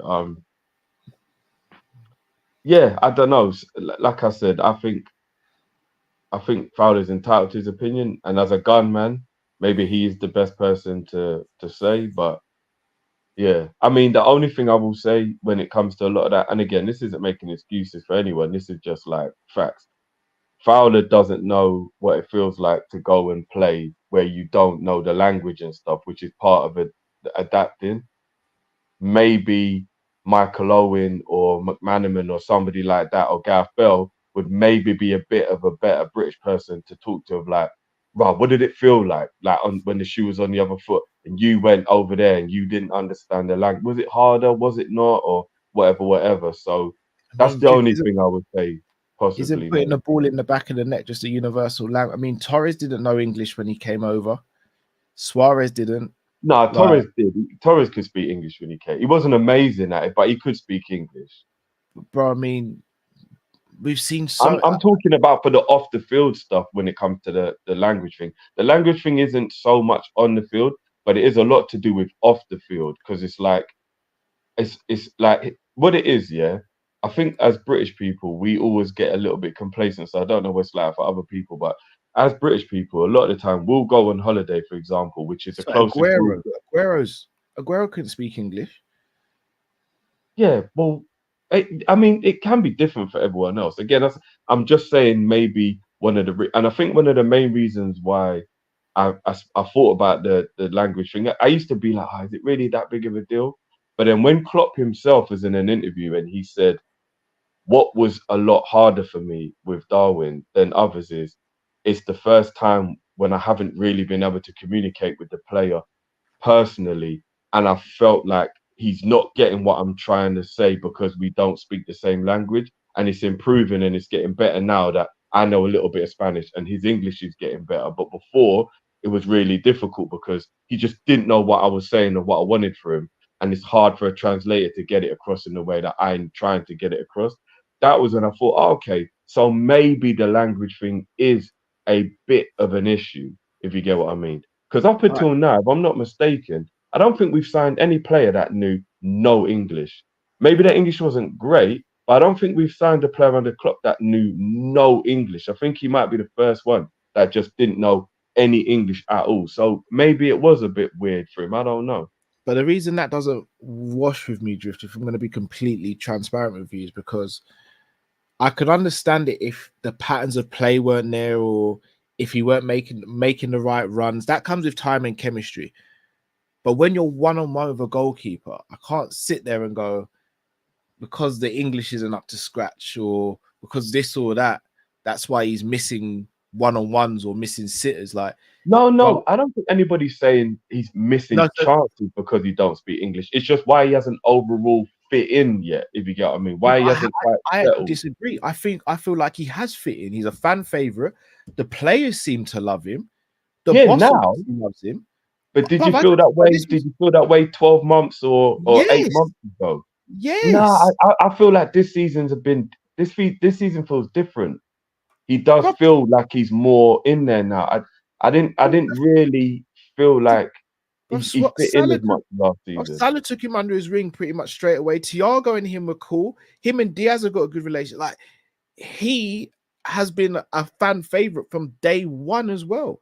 So I don't think this whole integration. No, he actually has Drift. He's actually been maybe the people who go to games, but not that's it. Well, that's the main thing that's important, though, bro. I'll be honest. I barely hear Jota chants. I'd argue Jota's been here longer than Nunez, but the fans love Nunez more than they love Jota. Well, Jota's got a song at least. Yeah, but Nunez's name is the one that's chanted every week, not Jota's. Yeah, but you know the fans love you when you got a song. You know what I mean? But it's an honor to get a song. But they barely sing the song, bro. Like, Jota, I'd sit here. I'd actually put my chest out and say Nunez is more loved than Jota, but that doesn't mean Jota doesn't bag when he's in front of goal. Again, I think it's an overall thing. Diaz came to the league and couldn't speak a word of English, bro. And none of us were sitting there going, oh, yeah, that's it. Diaz, he's the other player that couldn't speak English. Yeah, when he couldn't speak English, none of us were going, oh, Diaz ain't really fit. But Diaz was cooking up the place. I know, but it was, again, the thing that was a bit different with Diaz is he was given the license to just be a free-flowing winger, whereas last season there was very specific things being asked of the players, and Klopp was just saying it was hard to get my message across to Nunez, being that we don't speak the same language. Remember, Diaz didn't really play much last season, so we didn't get to see what it would have been like with the tactic change. But when Diaz came in the quad season, he was just allowed to just be a marauding winger and just do his thing. It was almost like he had a free role almost. We weren't really asking that much of him. So it's not, I get what you're saying. He still did well to come in and do that, but it probably had more to do with his uniqueness of like, look, you're a talent, just go ball out. We're not going to keep it too tactical. Whereas last season, we tried to switch and do this and change and do that and was having a bad season. And there was a lot more tactics involved. So the problem, Drift, you see, everything you've just said, if there was a problem with Nunez's pressing or his movement off the ball or his overall game in considering how the tactics were, I wouldn't have a problem with that because everyone was stinky last season. Klopp was stinky last season. I'm just talking about in front of goal. He's still inconsistent in front of goal. And for me, there's no excuse for that. I think Fowler's saying the same thing. There's no excuse for that. We can't, like, how long has he got before we go, he's got to be consistent now? Like, enough. Like I said, I know me and a lot of the fans are gonna always disagree on the Nunez thing, to a degree. And again, my standards are extremely high as a Liverpool fan. Of course they are, but I don't know. I think it's like if I said what it is, the thing that, because Nunez has the odd big miss, like say for example the one in Europa League when he went around the goalie, then he hit the post. It's not odd though, Drift. It's not odd because he's got misses like that. I think that's what will stick in the mind when people say things like he's inconsistent in front of goal, etc. But what I will say is it's not odd though, Drift. It's not the odd big miss here or there. It's no, not. I mean, he's got about 4 or 5 times that's happened to him in his Liverpool career so far, where like it's been like, oh my god, how did he miss that kind of thing? No, it's been there's about not 4 as many as times people make out. Drift, there's been 4 this season. It's not 4 or 5 over his Liverpool career. There's been about 4 or 5 this season. There's been like 2 this season. No, there hasn't, Drift. There's been about 4 this season, bro. Okay, well, anyway, the point I was gonna make based on like the like over expectancy I think we put on Nunez, regardless of if there are those type of misses, is if we speak about anybody generally, we'll be like, was he a good striker? We'll be like, yeah. All right. How many goals a season did he get? I normally got about 15 to 20. Michael Owen, Jermaine Defoe, these are top strikers. And they were still only getting like 15, 20 league goals a season. And they were top strikers. No one can't tell me those 2 names there alone aren't 2 of the best strikers to ever play in the Premier League, because they are. And they were getting like 15, 20 goals a season in the league. Now, maybe they don't have that, oh my God, how did he miss moment as much as Nunez does. But what about the 20 other games they never scored in throughout the season? Because if you got, say, 17 goals in a season, that's 38 games in a season. So that means unless you were always just getting 1 goal a game, some of these games it would have been 2 goals. You might have even got a hat-trick. So all those games you didn't score in, nobody looked at you and went, you've gone 3 games without a goal.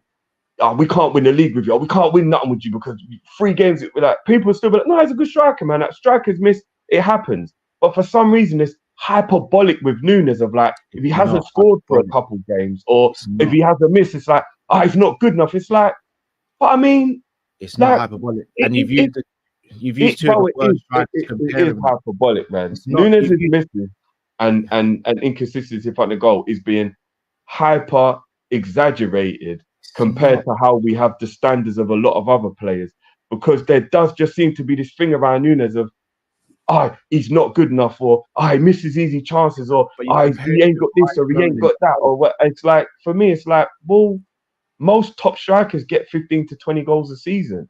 If his numbers are still going to start up to that, why concentrate so much on that one little bit? He's still getting the numbers top strikers get. No, but the fact that you've just compared him to Owen and Defoe is crazy, Drew. No, I'm not comparing him as a player.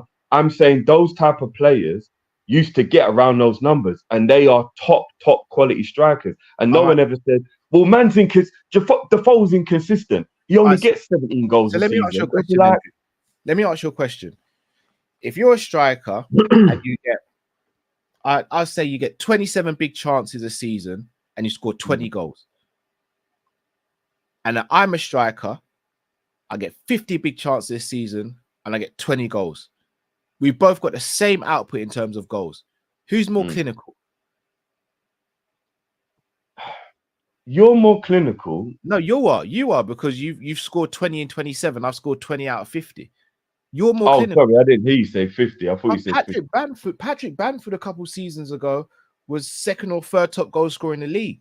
But none of us would have taken him at Liverpool because when we watched him throughout the season, we saw how many big chances he missed. So just because you get a certain amount of goals, that doesn't still make you clinical. It might mean you're getting so many chances that you're converting. As for me, clinical. No, I never said Nunez is clinical though. So I'm not sitting there argument. saying he's clinical. I'm just saying I think that when he does miss those chances, it gets over exaggerated in comparison to, but he still does well in terms of he does score goals. Would you take Ollie Watkins at Liverpool?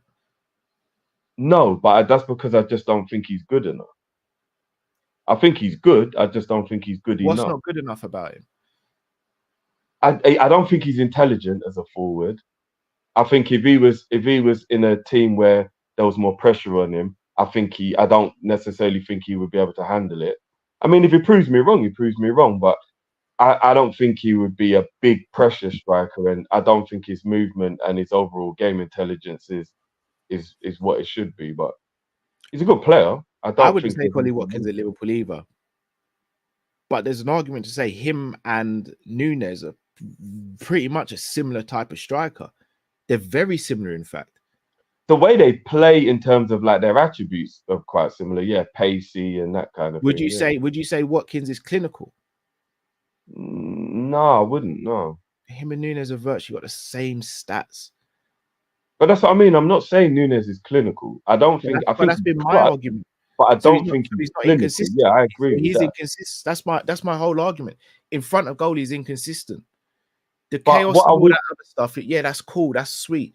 But you were brought in for goals. Like when we signed him, everyone and their mum, their nan, their dad, their granddad all said we brought in a gunman.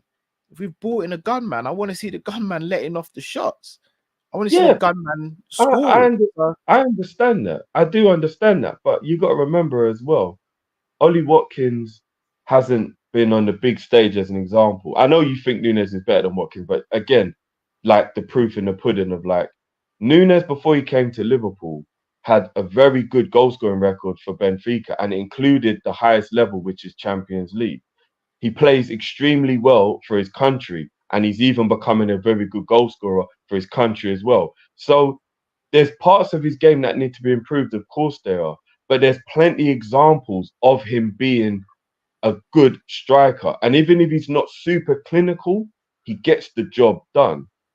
Like there's a lot of players who, yeah, you can like Ollie Watkins, yeah, you can see the numbers, but sometimes you're like, you know, context being added to it, like what level was it at, etc., etc. Nunez is doing this. Nunez is doing this on a Champions League level. He even did well for us in the Champions League last season. Like, he's a big game player. Again, I know I like Nunez more than a lot of other people do, but I just think that the missed chances stick in people's heads a lot and then kind of skews their opinion on him when they're talking about the overall situation. Like if he was the exact same player, but he just hadn't missed like 3 or 4 of those big chances, like you're saying this season, for example. So if those misses weren't there, but everything else was the same, I don't think anybody would be like really upset. But because those are there, it's like sticking in the mind, and it's like, whoa. But he can't be good because he did that. And it's but they did happen, though, Drift. Yeah, but it doesn't mean he's not good because it happened. That's the point I'm making. I'm not saying he's not good, but the argument was, I said he's inconsistent in front of goal, and you've debated it. I don't think there's really a debate. That's like me turning around and saying, well, if Timo Werner stuck in those chances at Chelsea, no one would have had a problem. But he didn't stick those chances away, so everyone did have a problem. But Timo Werner is clearly a goal scorer because apart from Chelsea, he bags goals all the time. So maybe it was just whatever the scenario was while he was at That's my Chelsea. point. We've only had one season where Nunez has looked like he could potentially be world class, and that was his last season at Benfica. His first season, but he's only had 4 seasons of professional football, and one of them has been in a Liverpool team that was really bad. So, like, let's give him a little slack. But again, even in that bad season, we still saw how great Alisson was as a goalkeeper. We still saw how great Salah was a lot of the time. Remember, we're not.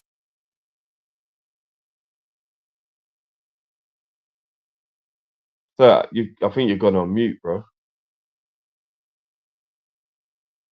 Is it just me, or can anyone else hear Cal? Is it just me?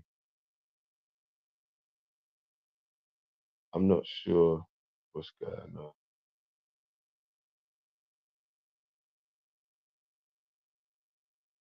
I don't know. People aren't even. I don't, bro. Can you hear me, bro? Oh no, it is like you've got muted. Yeah, I don't know what's going on, bro. All right, cool. The gremlins are in the system, boy. Let me do a couple of supers while I wait for Cal. Teke, big up yourself, Teke, as always. So Jeff, bravo. Let's appreciate our own. Big up yourself, bro. Testing, can you hear me? Yeah. You're back now. You're back. Yeah, for me, it's a case of. For me, it's a case of. I'm not saying he's got to be great on all the other stuff. Like if he is and he improves on that stuff, is perfect. But his bread and butter is putting the ball in the back of the net. And for me, he's had enough chances since he's been at Liverpool to show that, and he hasn't yet. And after 18 months of, well, he's not even been there for 18 months, so that's a bit unfair from Fowler to say that. I mean, well, no, he's been at the club 18 months. He hasn't played 18 months of football for the club. Either way, for me, you've had enough chances to show that you're clinical in front of goal, and he's not taken enough of those chances. Yeah, I mean, we'll always agree to disagree on it, but again, it's mad. Like I'm gonna do a members video on this. I said to the people I will, so I'm gonna do it. I'm gonna do it when I next get some free time. But I remember one time when I said on here that I don't think that Osimhen should be getting the praise he's getting, as in, like, I think it's just a little bit too early. Like, he's only really had the one standout season. It's like, nah, he's world class. He's worth 150 mil. And all that. I was just like, I just think Osimhen's a bit overhyped. I think overhyped was literally the word I used, and I rattled the hell out of some people. No, you didn't. But you said Nunez is better than Osimhen. No, I said I wouldn't swap. I said I wouldn't swap Nunez for Osimhen. Have you said Nunez is better than Osimhen? No, I said they're on the same level, and I said I wouldn't swap him. I didn't say he was better than him. I said I wouldn't swap him. That's why we had an argument, bro.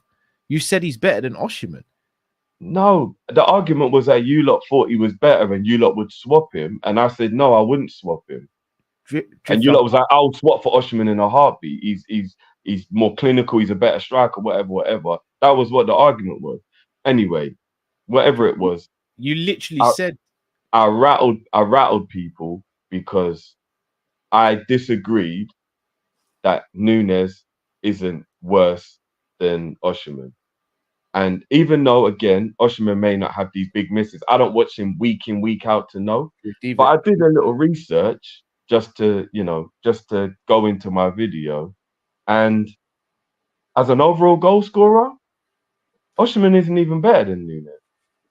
Like, if you're looking at the statistics or whatever. So all I want to say is there are always like ways to look at things. And, you know, when I do that video, people are going to be very surprised at the difference, at how little difference there is between Nunez and Osimhen. But yet, it just, because Osimhen is like, I don't know, the new candy in the store or whatever, it's like, oh, it's today, so much better, rare. So, okay, cool, all right. We'll see. Because Osimhen still hasn't had a season where he's done up the numbers. Nunez did it his last Benfica season. But it's fine. No, we'll leave that for another time. So how can you say Osimhen's overhyped but Nunez isn't then? I don't think Nunez gets any hype. What hype does Nunez get? From Liverpool fan, but Liverpool fans call Nunez world class or on the cusp of being world class. Bro, I've never heard anyone say that in my life. Bruv, Even I haven't said that. And I'm like his biggest like support. I've never heard any Liverpool fan say he's world class, bro. I've never heard that in my life. I've heard people say Osimhen's world class. I mean, I'll be honest, there's no comparison between the two, in my opinion. That's fair enough. Like Osimhen's clear. Like I'll Nunez, I'll send you my members video after I've done it. No, I'll listen to it, bro, and I'll be honest. If you're just gonna bring me stats, then no, it won't just be stats, but stats will also be involved because it's important. If Osimhen is a gunman and Nunez isn't, stats are important because if you're a gunman, then your stats should be way better. Sometimes stats do go hand in hand with what's being said. Like if someone says to me a player's a creative genius and then they've got no assists, I'll be like, well, how much creating are you doing if you've never even set up a goal? Like, yes, you had context to it, but it still kind of does come into the conversation. So if Osimhen is a gunman and Nunez is a waste man, then it's like, well, how are their numbers so similar? But assists don't automatically make you creative. David Silva was often the pass before the assist, but no one in the world who's ever watched football with their eyes can turn around and say David Silva wasn't creative as hell. No, I'm talking about as an attacking midfielder. Obviously, if you're like a deep lining midfielder or whatever, it's different. But David Silva would still have assists though, and be a part of the attack. If he had no assists, then it would be questionable. It'd be like, so hold on a minute, David Silva's got no assists. This don't make sense. Like, if he's as good as everyone says, how can he have no assists? Like Osimhen's still got bare goals. No, he has got a lot of goals. I'm not shading Osimhen. The conversation is going to be if Nunez is very similar in so many aspects. And again, I won't go for it now. When I do the video, I'll do it. It's like I'm not saying what I'm saying to bring Osimhen down. I'm saying how can you put Osimhen all the way up here and put Nunez all the way down here? And there's so many similarities. That's the point I'm making. It doesn't make sense. It seems very biased towards one player to put this player all the way up here and put this player all the way down here. It doesn't make any sense. What similarities? Because if we were to go through different aspects of the game and what attributes, like I don't know if there's anything Nunez beats Osimhen on apart from pace. But again, like I said, when I break it down, people will see whether it comes to like. No, but that's a simple one. Like if I was to say to you, all right, dribbling, who's better at dribbling, Osimhen or Nunez? Again, whatever I say, you're probably going to disagree because I'm guessing you think Osimhen, but I think they're both similar in their dribbling. I don't think Osimhen's great at dribbling. I don't think Nunez is great. No, I don't think Osimhen's great at dribbling, but he's still better than Darwin, though. I don't know. I don't know. Who's a better finisher? Again, I don't know. Maybe in that scenario, maybe I say Osimhen is more clinical, but Nunez is more clutch. Osimhen's clutch. I don't think he's as clutch as Nunez. And again, I'll break this down in terms of goals scored against big teams, opposition, league he plays in, etc., etc.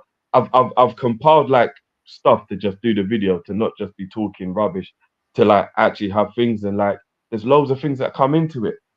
Is Osimhen gonna just come into the Premier League and be the guy he is in Italy? Who knows? The caliber of defenders he's up against, playing for the best team, all that it all comes into it.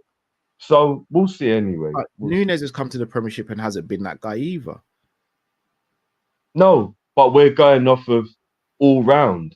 So a lot of the good comparisons that I've made in the breakdown is Benfica versus Napoli, because it's much more of a similar playing field. It's because neither of them are Premier League. Obviously, I've included the Premier League, but neither of them are Premier League. But both of them are for Champions League teams. Both of them are for the teams that's the better team in the league, etc., etc. And it's based on a lot of similarities. Maybe it's a little bit unfair to judge Nunez on his Liverpool career only, which is what a lot of people who judge Nunez do. They never talk about Benfica, they talk about Liverpool, because the Premier League is a much harder league against much harder players, more intense against harder defenders. So like it's a harder way to judge the scenario. If Osimhen comes to the Premier League and bangs, fair enough. But until then, this Osimhen is just up here and Nunez is down here. It's not true. It's just not true.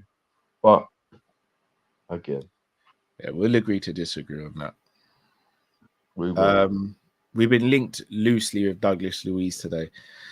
3 questions, 1-word answers, and then we'll do supers.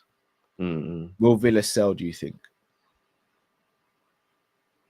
Not in January. All right, They've got their own ambitions. I'll add a 4th question now.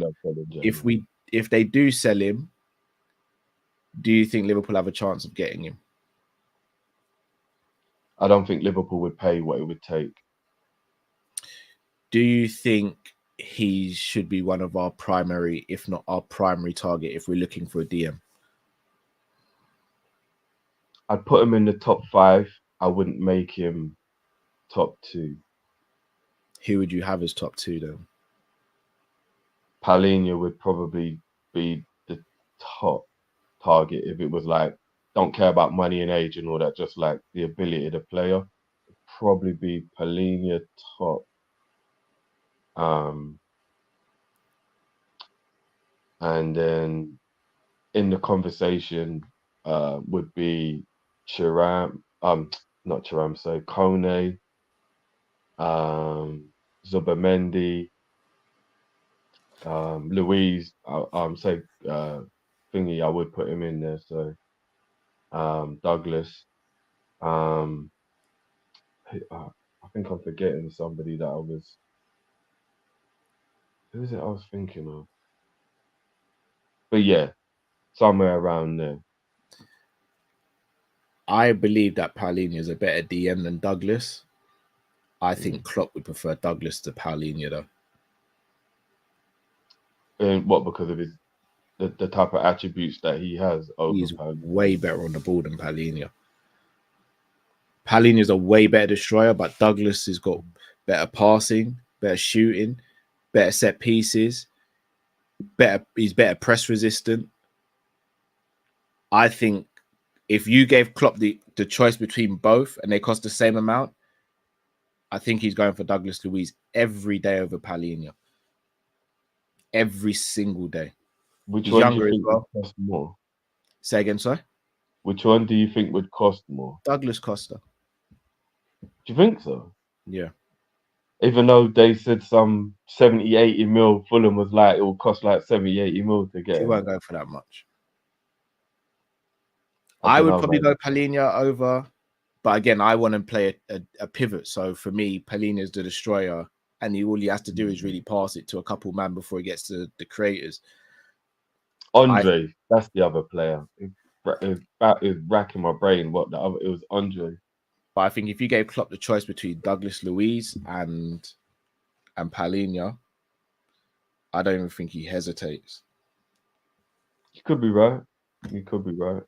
I find the thing is, if you look at the way Villa are right now, and I know we're Liverpool. Sorry to cut you guys. Not once did me or Drift say that Douglas Luiz is a DM. We're just reporting some of the rumors that have been going around. Not one of us said he's a DM. Not one of us said we should break the bank and go and get him. We're just reporting on what we've seen in the news.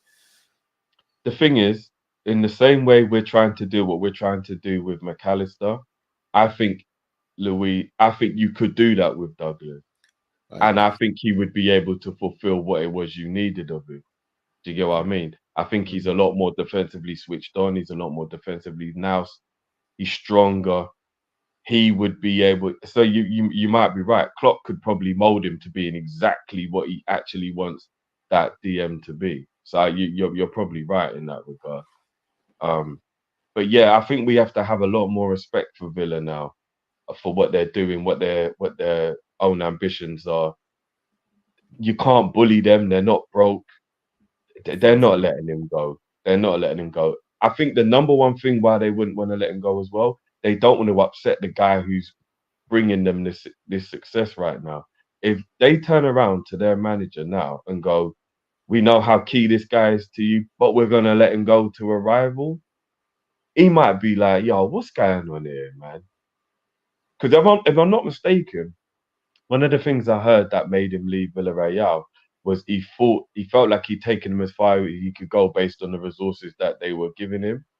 And if that is true, Villa don't want to walk the tightrope of like making Emery think anytime a bad boy's developed in the team, they'll just sell him to one of the others and he's got to start again or whatever.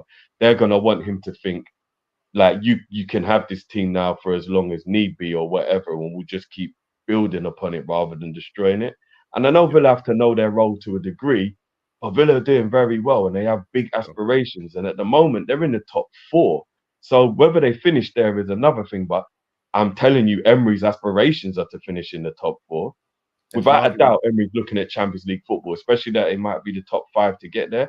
Emery ain't looking at let's dilly-dally. Emery's like, I'm going to get Villa in the Champions League. You can't really ask them to get rid of one of their better players. That Diaby player looks really good, the one they bought in the summer. There's argument to say so far this season, Emery's actually been manager of the season so far. Probably. Quietly been going. They're even playing well in Europe. Losses, but they're going about their business pretty well. This time, Drift, we're going to go through supers. I'm going to have to ask you to bring them up, though, because I lost everything when I keep on dropping in and out. Have I crashed or has Cal crashed, Peeps? I don't even know at this point. Can you guys hear me? Is it me or is it Cal? I can still hear you. Let us know in the comments, please, Peeps, guys. in the comments, is it me or is it Cal? I think it's me. Is it me? Can you guys hear me?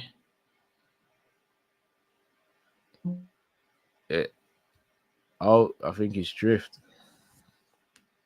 Oh, it's Drift. Hello. All right, I'll read the supers that I've got saved. Shout out to Sadiq, who just passed his crane test today. It's a celebration. Big up, Sadiq. Even though you've been roasting me all show, here's a celebration for you, bro. Congratulations. Keep up the hard work, bro. And God willing, more blessings and success to come your way. Big up.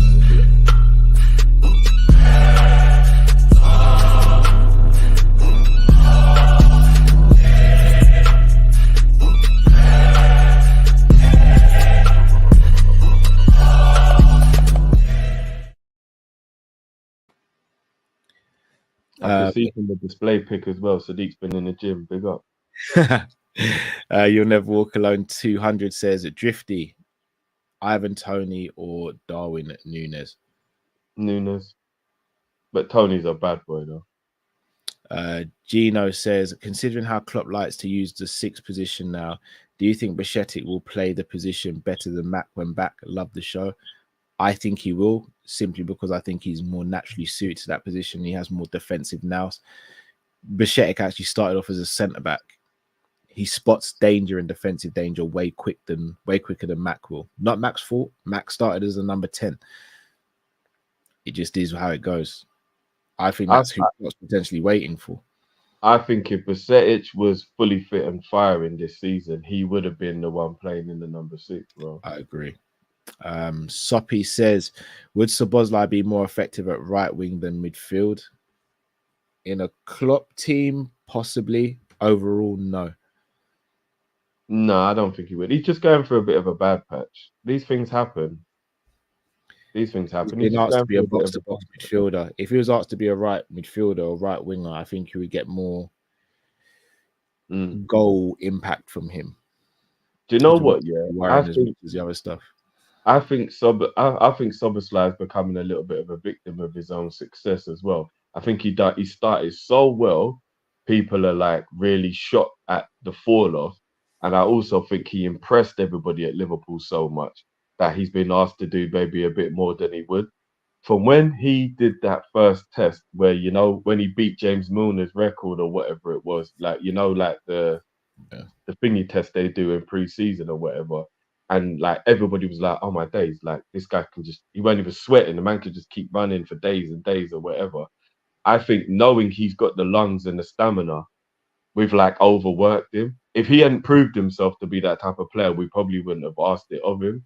But I think we've asked a bit much of him in the time he's been here so far. So he's almost like a little bit of a victim of his own success kind of thing in more ways than one. It'll be fine. He's just going through a bit of poor form. It's what two I think 2 poor games it is now. Like it's not ideal, but it's just a little bad patch. I think there's a tactics thing that's holding Szoboszlai back. El Rodri, thank you for your super sticker. Drift, have you got any supers up that you could bring up, please? Nah, all the same ones that you've got, bro. Feel as though we might have missed some potentially. Yeah, this we've been doing a bit of the system's been doing a bit of a mad one today. So apologies if we have missed yours, then we do apologize.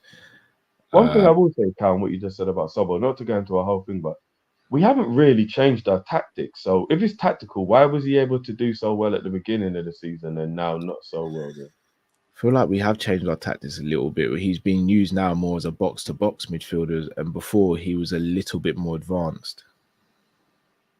He's kind of always been that though, isn't it? Because remember, his defending was what impressed us so much when he first started playing. How well he was defending, and I think he's kind of doing the same thing he was from the beginning, bro. I don't think the tactics we use right now are gonna suit Szoboszlai. I think playing him on the left could benefit him, if I'm being honest. I mean, I said this still. I think him being a left-sided 8 rather than a right-sided 8 could actually benefit him. I've said laying off the king is one of his strongest attributes, and it's a lot harder to score a right-footed shot from the right side and better for your shooter to be on the inverted side. Because I know a lot of people are saying they prefer Gravenberch on the left, and I get where they're coming from. But because Gravenberch's best work is about driving, ball carrying, and then getting into the advanced areas, whichever side he's on doesn't matter to do that. But being able to shoot, I think, is very important. You're on the other side just to have a bit more of the goals opened up for you. So I think Grav could play on the right and Sobo could play on the left. But yeah. T. Michael says Diaz pops bigging up Barca. Would you sell for 70 mil? I mean, unless you're guaranteeing you're gonna get me Crava or Rafael Leao for 70 mil, then no. I wouldn't sell Diaz right now, no. Oh, YouTube apparently is moving a bit mad as well. Yeah. But yeah, I wouldn't sell Diaz. Hate says, what's happening sooner? Cal having a stable connection or Drifty being comfortable in a show again? Looks like a BBC interview on politics. Big up H. Yeah, Drifty, I know a lot of people probably think what's going on. I'm going through a move at the moment, so everything's all over the place. That's why I've been filming off my phone. So things will be back to normal soon, people. And my laptop's just doing a madness, so I can't even put my finger on what's going on with my laptop, but it's doing a madness. But Drift, anything you want to say to the people before we say good night to them? Well, big up everyone as always. Happy Monday. Oh, it's not even Monday anymore. Tuesday now. But yeah, we'll see you on the other side. Stay tuned to the channel this week because we've got a big week for you guys. I think AJ's saying this might have been a super. But yeah, big up everyone, and yeah, let's go get this win in the Europa League as well and keep it pushing, man. And big up for the viewers review people, the people who sent in the viewers review as well. Make sure you, in fact, Cal, could you put a link to the viewers review in the chat just so anyone's watching? Just read that out for me, please. Yeah. AJ says that his super chat was, I think Klopp will continue to start Mac in the 6th until he gets severely burnt, like in 2021, what he did at centre back. So like when he realised it weren't working with Hendo and Flacco, and then he eventually played Nat and Reece. I mean, yeah. Unless we buy a DM, which I don't think we probably will, but Possibly. We'll have to wait and see. We will have to wait. Here's the one thing that I'm gonna say, people, and maybe you lot are gonna disagree with me on this or not. A lot of people disagree with me, but on a lot of things. But you lot know I'm always gonna speak my mind regardless. I think we just got to stop moaning about him, about Mac in the six now, and just wait. Like we can't spend the whole season moaning about it. I know a lot of people are unhappy with it. I know it ain't ideal. I know we could do a lot better with a natural DM, etc. etc. Like we all know that. We just got to stop going on about it now. You know what I mean? It's just going to become so draining and tedious and tiresome to just keep talking about it all the time. Like I don't want to talk about it anymore. It is what it is at this point. Fair dues. Well, people, as just said, look out for content throughout the week. Probably have a preview for the game against Lask tomorrow, so make sure you look out for that. And yeah, appreciate you all as per usual. Have a great rest of the night or day or wherever you are in the world. Just make sure you stay safe and all of that good stuff. And until we see you next time, stay safe, stay blessed. The Kopish are out, people. Peace.